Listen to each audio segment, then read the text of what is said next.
มาสงค่ะมาสูงเนี่ยมาสูงพี่น้องแต้วค่ะที่อยู่ในเมืองถึงใต้เลยนะเมืองถึงไทยเนี่ยในวันที่20เดือนที่8 ปีอังกฤษ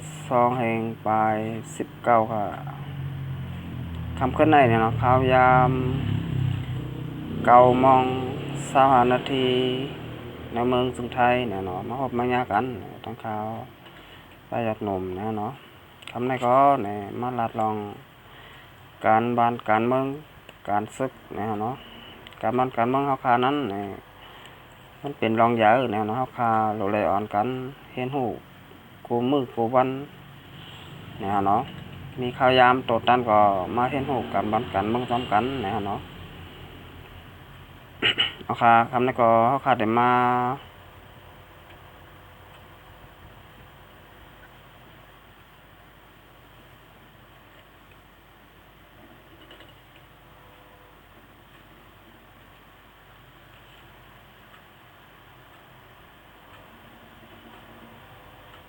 ทำได้ก็ได้มาถ่อมกันบางกันเมืองซ้ำกันแท้งปอกนึงนะก็ข่าวปางตึกนะเมืองไทยปอทองนะข่าวปางตึกตีเจเบงกดขายเนี่ยซึกดีปอทองเนี่ยTNLA MNTAA แล้วก็ AA เนี่ย3 จุ้มเนี่ยหุบเสียมเลยตับมาตีเจเบงกดขายเนี่ยเอาค่ะมาเลเพนข่าวสำคัญเนี่ยเอาค่ะเมื่อวันที่18เดือนที่8 ปี2019ค่ะข่าวยามกลางในลาเนี่ย9:40 นาทีเนี่ยถึงข่าวยามหัวค่ำ5 โมงเนี่ยนั่นซึกมันแหละจุ่มซึกอ้อยหลีเป็นปางตึกจุ่มซึกอ้อยหลีปอทองเนี่ยเป็นปางตึกกันหลายๆกำเนี่ยจอมเจอหิมหอมหวานน้ำกุดและเจเวงกดขายเนี่ยย้ำกับในเวลา9:40ถึง10 โมงกึ่งเนี่ยถึง10 โมงครึ่งนั่นเนี่ยซึ่งมันตับข้ามายา45และจุ่มอ้อยหลี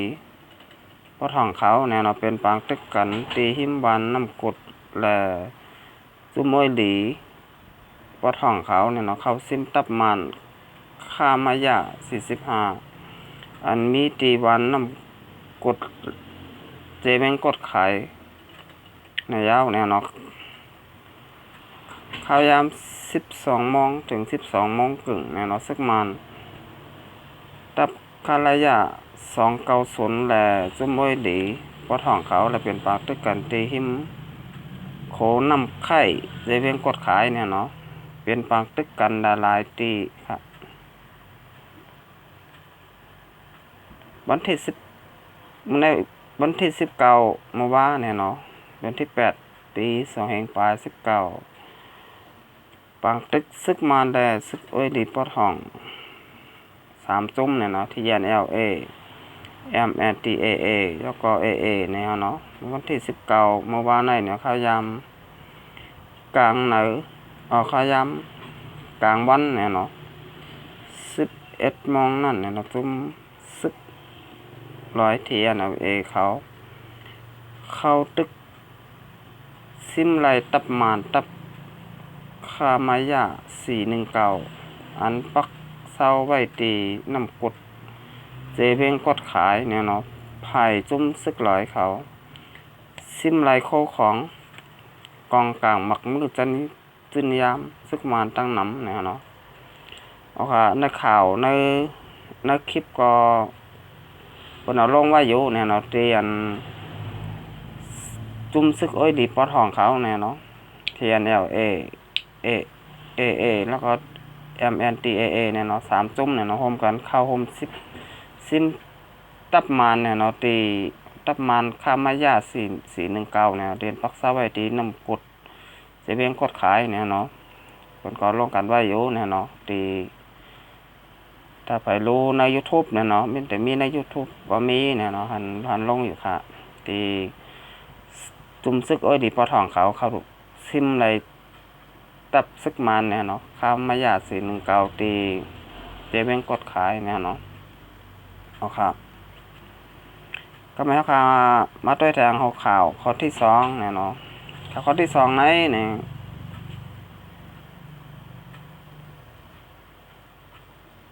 บางตึกในเมืองจึงได้ปอทองนั้นเนี่ยต่อถึงยามพ้องมือเหลวเนี่ยก็ตึกมีซึกมานเขาเนี่ยเนาะแถมแห้งซึกขึ้นมาตั้งน้ำเนี่ยเนาะเอากากับเล็กเนี่ยเนาะพวกเมืองไทยบนทั้งวันรถถังเนี่ยเนาะขึ้นมาตั้งน้ำตั้งหลายเนี่ยเนาะเอาว่าเฮ้อหมิ่นแมงบีเนี่ยเนาะหมิ่นแมงบีก็เอาขึ้นมาเนี่ยเนาะยามพ้องมือเหลวเนี่ยก็เอากว่าไว้อยู่ไว้จอมบัดจอมบาเนี่ยเนาะให้สั่งแลซึกมันเนี่ยเอารถทางเอากากับเล็กเสียอะไรก็อยู่จอมบัดจอมบาก็ย้อนว่าพวกเมืองไทยกับบนว่าเรื่องความปลอดภัยเนี่ยเนาะพวกเมืองเขาก็โกดตายครับย้อนว่าโกดตายกูบนมายื้อกูบนมาหมังเนี่ยเนาะความเพื่อกว่าอยู่ไว้ที่แก้งมุนเจ้าเนี่ยก็มันเต็มมีไผมายื้อนั่นค่ะก็ว่ามันเป็นบัดเป็นบ้านเนี่ยเนาะคนที่เต็มมายื้อก็เต็มยื้อเนี่ยเนาะก็ว่ามันอยู่ในแก้งเนี่ยเนาะในแก้งมุนเจ้าเนี่ยเนาะกำนันได้มานเขาว่นได้ค่ะ1ค่ะก็อยู่ไว้ที่แก้งเป็นแก้งมุนเจ้าเปิ้นพัดมายื้อค่ะเป็นการที่2มาน่าจะก้นปลายเพมาอยู่ก็จางเป็นไรนะฮะเนาะเอาค่ะก็ยันนั้นได้ซึกมานเขาเอารถทางให้แล้วมาอยู่ไว้ตีแก้วหมุนเจ้านะฮะเนาะก้นบานก็พวกเป็นปากตึกมาอยู่ที่แก้วก่อมไรฮะก็อยู่ที่ละครับว่าอยู่ในเถินในป่าก็อึบข้าวอึบน้ำอ่ะแต่ก็อยู่ที่ละ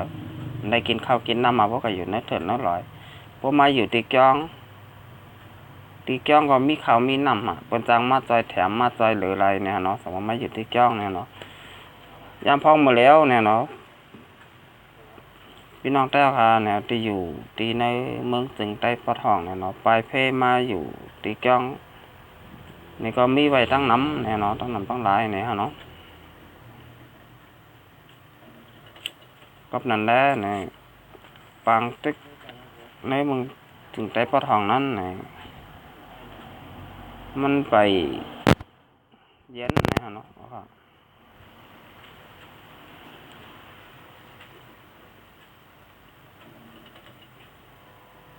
เมื่อวานนี้เนี่ยเนาะเมื่อวานวันที่19เดือนที่8ปี2แห่งปลาย19เนี่ยเนาะมันได้ย้อนว่า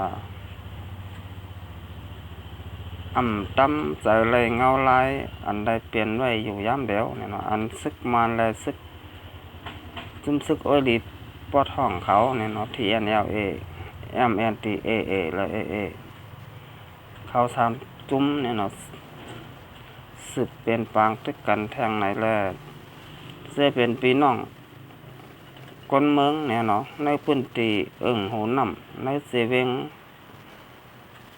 ลาเซลเนี่ยเนาะไล่อ่อนกันเงื่องเบไปเขาเวงมาซ่อนโตหรือเสาตีกองตายาวเนี่ยเนาะตรงเวงลาเซลมีอยู่ไว้600 ปลายเนี่ยเนาะเอาค่ะตีเวงนั่นในตีเวงลาเซลเนี่ยเนาะตีเวงลาเซลเกาหลีเนี่ยตีเวงกดขายเกาหลีเนี่ยเนาะทั้งเมืองไทยพอทางเขาขาในเนี่ยมันหนำกัดเย็นเนี่ยเนาะมันหนำมันทั้งเมืองไทยปัจจานเขาขาเนี่ยเนาะเมืองไทยปัจจานในได้ว่าเป็นเมืองที่กัดเย็นเนี่ยก็สั่งได้ซึกแบบนี้นำค่ะเมืองไทยปัจจานเนี่ยเนาะมีแต่มีอยู่แต่มันน้ำเนี่ยเนาะมันมีไว้ซึกCSS เนี่ยเนาะแล้วก็ซึกปะโอเนี่ยเนาะพอมีนำค่ะปัจจานเนี่ยเนาะซึกปอนำมันก็พอสุกยงสังเนี่ยเนาะ ปัจจานได้ปอทองใน เปิงกันไว้เนี่ยเนาะเฮ็ดสังไรมันเปิงกันไว้เนี่ยน้ำดินหินผาเฮาขาก็มันเหมือนกันเนี่ยเนาะมึงการกล้าขายก็เหมือนกันเนี่ยเนาะเมืองไทยปอถอนในนี่สังเป็นเมืองไทยกับในห้องว่าธรรมชาติมันอารมณ์สมบูรณ์เนี่ยเนาะจังว่าน้ำดินหินผาเนี่ยเฮาขาทั้งเมืองจึงได้ปอทองในมีกูแมวเนี่ยเนาะมันจังว่าตั้งเจเวงเมืองขางเนี่ยเนาะภาคก้านเนี่ยก็มีไว้บ่อแสงเนี่ยเนาะบ่อแสงก็มีการกล้าขายเข้าเมืองเขเกาหลีเนี่ยเนาะนั่นค่ะมันดีกูเจอกูร้องเนี่ยเนาะมึงได้ประจานเอาค่ะนี่การกล้าขายมันก็พอใครหลีเนี่ยเนาะสัพว่ามึงได้เอาค่ะเนี่ยมึงได้ประจานเนี่ยก็ที่เป็นบ่อแสงบ่อหังก็มียาวเนี่ยเนาะ